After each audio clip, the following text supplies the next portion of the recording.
In this video, I will show how to write this asterisk symbol in Excel. So press Shift and 8 number key on your keyboard. Another way, open this equation editor. So insert, then equation, now slash and AST. Then press spacebar one time.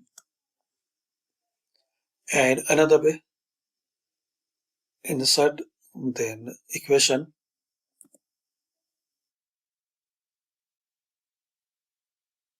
and here you will need to find out this AST symbol, this one.